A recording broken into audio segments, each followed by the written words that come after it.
on the injury front. So we had a couple guys get hurt. Fish, it doesn't look too good with his Achilles. Monty Watts has a head injury, and so does Sneed.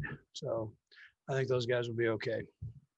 I'm proud of our guys for the great job that they did. The exciting atmosphere. Fans were unbelievable. My hat goes off to all the people that allowed us to get to this position. Mark Donovan and his crew for allowing to have actual fans in the stadium the whole year and it being productive that way. And all the people that were involved in making that possible, starting with Clark Hunt on down for having a vision there. And so, and then listen, our fans were incredible as always. I mean, we don't have a lot of them in there, but they were extremely loud. And so we appreciate that too. Anyways, I thought it was a good team win. I thought all three coordinators had a nice plan, and the coaches did a nice job with it, and then the players, most of all, believed in it and went out and executed and played their tail off. And so what a great opportunity for Kansas City and for the organization to have the opportunity of going back to Tampa and playing the home team there, the Tampa Bay Buccaneers, in their stadium, which is the first time that's ever happened with a team. So listen, we're honored to be there, and we've got work to get done before we have an opportunity to get down there. So anyways, with that, by the way, I'm also very proud of where the Buffalo Bills are and Sean McDermott and the great job that he's done. It's great for the National Football League. It's great for the city of Buffalo to have the Bills back like they are. And they're a heck of a football team. And Sean's a big part of that, obviously. So anyways, with that, time's yours. Let's go first to Adam Teicher. Go ahead, Adam. Hey, Andy, a couple things. Is Fisher's Achilles injury, is it a tear? We think so. We haven't got that far with it, but it doesn't look good. Okay. I'm glad that's the only thing that you had to ask me. No, I actually have a football question too. All right. Pat had a lot to overcome this week. When did you know that he just wasn't going to play, but he was going to play as well as he did today? Yeah, I mean, listen, he came out and he practiced. He did a great job with it all week. He was on a limited basis early with protocol that he was having to deal with. and yet he just kept positive with it. He did just what he told you guys he did. He stayed positive with every part of it, whether it was the toe, whether it was his head, the protocol, the things that he had to do with that. And, he worked his way through it. I'll tell you, I think the trainers and he had a good plan for the toe. I mean, that was an amazing looking thing after our last game. And how black and blue it was. And within a day, the trainers and Pat, with his diligence of taking care of business at his home too, with the game ready machine, they were able to get that swelling and the black and blue out, and which really allowed him to recover quite a bit quicker. We'll go next to Sam Mellinger. Go ahead, Sam. Hey, Andy, last year you had said that you guys never really got to your ceiling. I'm just curious, as you guys go into another Super Bowl, how close do you think you guys are to sort of what you can be? Listen, I mean, we got room to get better. I mean, we can improve. We had a couple of things that went a little haywacky today, but we stayed on course and we did a lot of good things. So we did more good things than bad things. But this job's a little bit like, and I'm talking about players and coaches, like being a farmer. The work's never done. You can always work to get better and as a team. So that's what we're going to do here the next couple of weeks. We're playing a heck of a football team in the Buccaneers. Let's go next to Herbie Teope. Go ahead, Herbie. Hey, Coach, after McCole Hardman had the muffed punt, how important was it to keep him involved in the game? And what did you say to him after that? Yeah, so listen, just bear down, focus in, man. Just watch it all the way into the tuck, basic fundamentals. And Dave's the one who talked to him about all that and got him going. Greg Lewis talked to him. So, and then he was thrown back out there and given another chance. So And he's made plays for the last couple of years since he's been here. He's made plays. And so that was, you had a muff and keep him in and let's go. Right. So that's what we Next did. Herbie, I got it. Let's go next to Aaron Ladd. Go ahead, Aaron. Coach, I mean, a crazy 2020 with the pandemic and an election on top of everything. Your locker room, the guys in there have offered a sense of normalcy to this city. Is there anything that you can kind of wrap your head around that and offer for that? Yeah, listen, I mean, we feel bad for the people that have suffered from this and some have lost their lives, but we also know that a positive can come out of this and something for people that are suffering a little bit to live for. And so I think that's been a real plus for the guys and for the city. I mean, and probably, listen, if you look at the National Football League right now, it's probably great for the nation and it gives them hope. And that's right now, that's what we need. And you know, stay safe and move forward. Let's go next to Pete Sweeney. Go ahead, Pete. Coach, congrats on the win. If you're nitpicking the team this year a little bit, one of the problems that you guys had a lot of time was red zone defense, and that was one of the strengths that led you to the victory tonight. Just what did you see from those guys that maybe was clicking when it got down to the red zone? Yeah, Pete, they've been like working their tail off to fix that problem, and so you know I have a chance to watch it every day, and they've gone over it and over and over it, and I think they, you know, that it's paid off for them in particular in this game. So we got one more game to even get ourselves a little bit better at it, and that's what we'll work on. Let's go next to Jarrett Bell. Go ahead, Jarrett. How you doing, Jared? Hey, Andy, how's it going? Good, thank you. Congratulations. Yeah. Thank you. So you guys fell behind 9-0 today, just like in the playoffs last year. And you had a lot of, you know, close calls the second half of the season. How are you feeling about the psyche of your team, the resilience when you get into these types of situations? Yeah, listen, I think everybody knows, or on our team at least, they trust that we can score quickly if needed. And I mean, you know, we always want to score. That sounds bad. I mean, but we need to do that sooner. I'm telling you that as a coach, but I think everybody has confidence that if we get behind, we've got enough power there to get it right and try to fix whatever problems we've had and put points on the board. So, you know, I'm proud of the guys for that resiliency that they have. You know, and we were able to put a couple points on the board tonight, and you know, it worked out okay. We'll go last two, Sam McDowell and Vahe. Go ahead, Sam. Hey, Andy. All right, Sam. I'm wondering, you know, I realized that pretty quickly your focus will shift to Tampa Bay, but I'm wondering if you could appreciate just the magnitude of a Mahomes versus Brady matchup there. Yeah, I mean, it seems like we've had a couple of those, and every one of them is tremendous. And I wouldn't expect this to be any different. They got a tremendous team there. So, and those two have a lot of respect for each other. You remember when Tom came into the locker room after the championship game and talked to Patrick, and Patrick responded like, you know, a young guy would respond to the GOAT. And so, you know, we look forward to the opportunity to play them. And I know Pat does with Tom, and likewise Tom, I'm sure does, you know, with Pat. So should be a heck of a football game. We'll go last to Vahe Gregorian. Go ahead, Vahe. Hey, Andy, congratulations. And Matt, I'll try to have a quick follow-up too. But I wonder, Andy, if you could just describe what this says about Patrick to you know, be certainly not able to do everything all week fully. I know he did most things, but just how what testament this is to what he gives you, I guess, in a new way.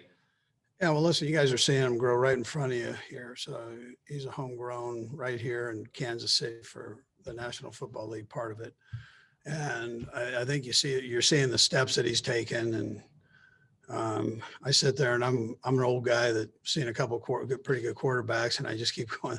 This guy seems to amaze me a little bit more every game. So I'm proud of the way he handles it most of all, though. He doesn't, you know, you guys aren't writing stories of this guy's got a big head, this and that, you know, he's showing people up, and no, he's about the team, and he's all in, and he works his tail off, and, you know, he does it the right way, which is important. It's important for longevity for his career, for success for the Kansas City Chiefs, and obviously now for the Super Bowl. And then the follow-up, Andy, is just obviously you've got that other game that's going to be the signature of the season, but this was quite a feat to get back to a Super Bowl. It doesn't happen very often. Are you able to put that in perspective compared to last year?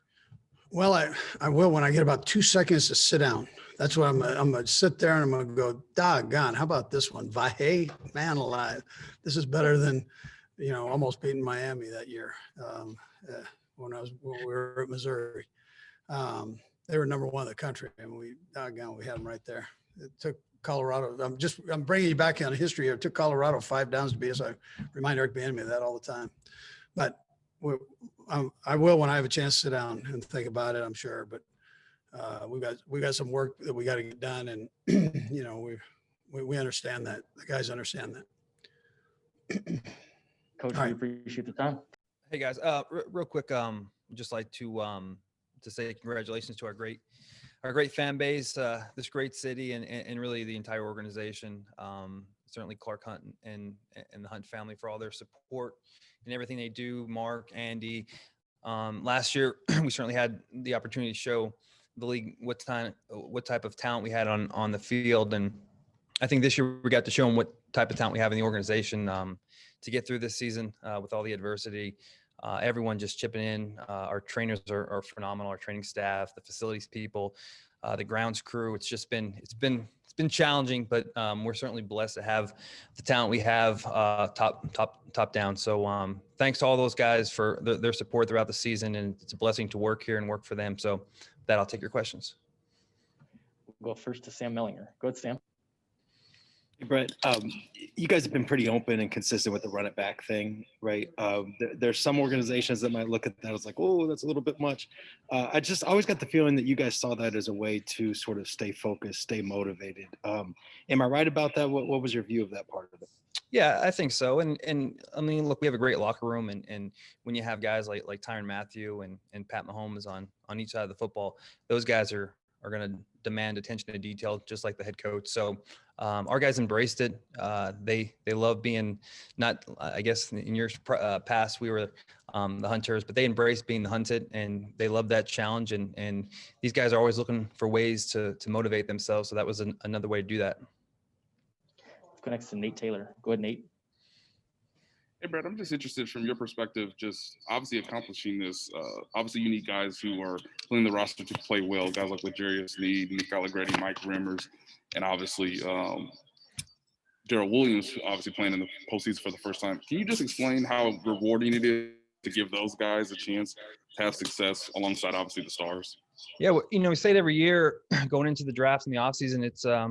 These are long seasons. These are week in, week out. It's tough to win games. Long seasons, battle of attrition, and it's not a question of if, but when the next guy's got to step up. So we really take a lot of pride in building the roster, and certainly we have superstars at the top. But we know as the season goes on, as you mentioned, Nate, guys like Mike Remmers and Darrell Williams. I mean, those guys keep seasons going, and those guys are going to be called upon. And you never know when, but these guys train, they prepare, and they work their tails off. But certainly, we know how important depth is in this league, and that's why I think our staff does such a great job of being aggressive at any point, not just free agency in the first round of the draft, but just staying active throughout the course of the calendar year.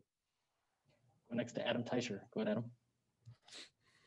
Hey, Brett, congratulations. I'll have a couple things for you here. First of all, when did you know that Pat was not just going to play, but play as well as he did tonight, and after all he had to overcome this week? And Brad, I'll have one quick follow-up. Really just the dialogue I had with Rick throughout the week. And I mean, you guys know Pat as well as anyone throughout the country. Just I mean, he's a competitor, and I think he has that ability to kind of work through pain, and you see it really throughout his career, whether he had a shoulder, an ankle, a knee. I mean, shoot, the guy came back last year after dislocating his kneecap, and I think 2 days later he was in the pool doing drops. So you knew there wasn't going to be really anything to keep him off the field, and if he was cleared medically, that he would manage the pain in the toe. And I think he had some pain afterwards, but you knew once he put the helmet on out there, he was going to give you everything he had, and he certainly did that tonight. And as you were building this team, when did you start thinking in terms of multiple championships rather than just the one, if that makes any sense? I know you take nothing for granted. I get that part of it, but I'm just wondering when, Clark kind of alluded to this when you guys were building, as you guys were building this, that maybe there was going to be an opportunity for more than just one. And I'm just kind of wanted to get into your thinking on that. Yeah, I think the approach that we have is we had a good core and a good nucleus with Pat and Chris and Tyron and I think our mindset was to just fill in as much talent as we could, and we knew. I mean, I think when you have a Hall of Fame coach and you have the best player in the National Football League, that you're going to have a chance to win every game. So I think we know that there's a good chance we'll be able to go out there and compete week in and week out, and it's just a matter of filling out the depth of that roster and making sure that when we do run into some issues throughout the course of the season, that we're prepared from the depth standpoint, and that's the challenge. And certainly this year with COVID, there was even more challenges. But again, go back to just the strength of the organization on all levels. It really pays dividends when you have a season like we have this year. We'll ask Herbie Tealby. Go ahead, Herbie. Hey, Brett, congratulations on the win. Thanks, Herbie. Just a quick follow-up to Nate Taylor's earlier question on L'Jarius Sneed. You obviously thought well enough of him to draft him, but when did you know, at what point this season, that you actually had something special with him? Well, really, I guess, it was early on. The first few starts, he's, I'll tell you what, we certainly got fortunate. I think had they had one of these draft do-overs, I mean, you can make a case for L'Jarius being selected in the first round. So I guess we were maybe lucky, more lucky than smart with that one, because he probably, in retrospect, shouldn't have been there in the fourth round. But again, Steve and his staff, I mean, Steve has a great feel. Dave Merritt and Sam Madison are phenomenal as well. Steve has a really good eye.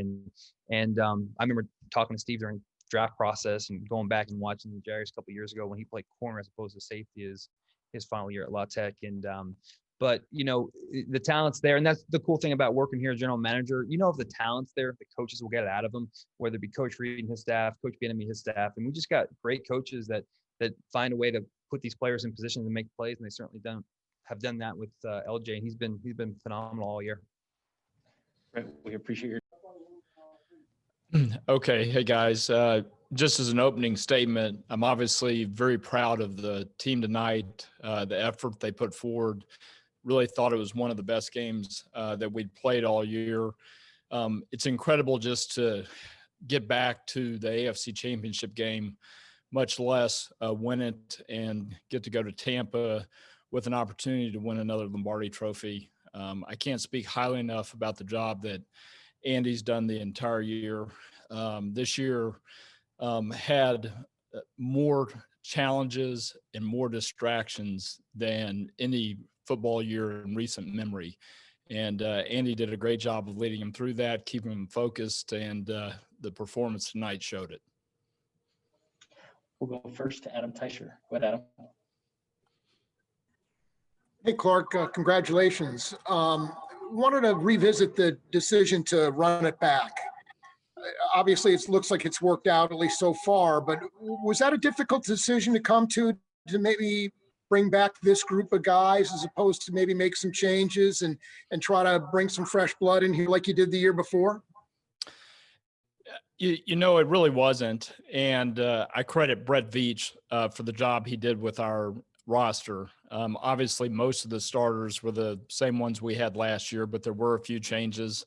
As he does every year, he found good players who could fill those roles. But really, when we brought the nucleus of this team together, the idea was to have a team that would be together for a number of years. Many of the key contributors were very young when we either drafted them or signed them as free agents. And we're just watching the group grow up in front of our eyes. We'll go next to Todd Lebo. Go ahead, Todd. Clark, you mentioned a little bit about just the enormity of this year and trying to get through everything you guys had to do. Was there ever a point, at any point in the off season with everything that was going on in the world where you thought, I don't know if there's even going to be a football season, or are you going to get to where you're going to be a couple weeks away from the Super Bowl? I think in the spring and early summer, many of us had a lot of uncertainty about how this was going to unfold. I don't, think we knew for sure that you could play football safely, that the virus would not be passed on the football field. Those were just things we didn't know, and it was really a step-by-step process for the league and all the teams to figure out how to do it this year. And credit to the medical staffs at the league, at the Players Association, and with each team on the job they did navigating and coming up with the protocols that allowed us to play. I mean, the fact that we've made it now to the Super Bowl without a game canceled, I think is a testament to how good the protocols were and the job that everybody has done to follow those protocols so that we can be at this point. Go next to Nate Taylor. Go ahead, Nate. Hello, Clark. Congratulations. I'm wondering if there is a specific example, given today's win, where you can look back and see the true impact of the importance of the leadership from Patrick and Andy on the team that led to today's success. Well, I think if you look at the last 7 or so games that we played before the Charger game at the end of the season, a lot has been made about how close those games were and the fact that they were all one-score games or less. And I think that really speaks to the leadership that we have on the team. That maybe even though the team wasn't at our best on those days, the leaders on the team found a way to get it done. Some weeks it was the offense, some weeks it was the defense, and some weeks the special teams contributed that. But to me, that's really a sign of great leadership. They had each other's back throughout the season and allowed us to get through and get to the playoffs. And then the performance today, I don't know that it was a complete game, but it was one of the best for sure. Got time for a couple more. We'll do Pete and then Vahe. Go ahead, Pete. Clark, congrats on all the success. I know when you took over as chairman in the mid-2000s, you would always hope that the Chiefs would be this model franchise that could do something like have a franchise quarterback with a rapport with the head coach and go to multiple Super Bowls, things like that. Now that your plan is finally coming to fruition, I just was curious how it feels to maybe be looked at across the NFL of a team that some other team out there might be building toward. Well, I'm very proud of the group of people that we have here. I guess if there was one thing that I would really, point to, that starts with Andy, Brett Veach, Mark Donovan, the leaders in the locker room. I think that group of people has allowed us to build a team that's a consistent winner and one that can hopefully compete for many championships. I certainly don't take it for granted. It's very, very difficult, as recent history has proved, for teams to get back to the Super Bowl or get back and win the Super Bowl. So our job's not done at this point, but I'm very proud of the guys, and I think it's really a testament to the quality of the people that we have. We'll go last to Vahe. Go ahead, Vahe. Hey, Clark, congratulations. I wonder if you could just describe the feeling of a second time having the trophy in your father's name, and maybe how much that symbolizes a little bit of a turn after so many hard years in the postseason for the Chiefs. Yeah. Well, this year is definitely different than last year. In a lot of ways, last year was the finish line for a quest that we'd been on for literally 50 years. And, that first time that you achieve what you set out to achieve will always be that special. But what I remember about last year was getting to lift that trophy in front of our great fans at Arrowhead Stadium with my mom on stage. That setting, I'll never forget. That moment will be one of the most special of my entire life. So glad to get to do it again. Thought about a lot about my dad tonight. Thought about my family and how excited my father would have been that we got to do it again in Arrowhead. That's what he would have liked best about it. Clark, we appreciate your time. Thanks for joining us. Yeah. Thank you.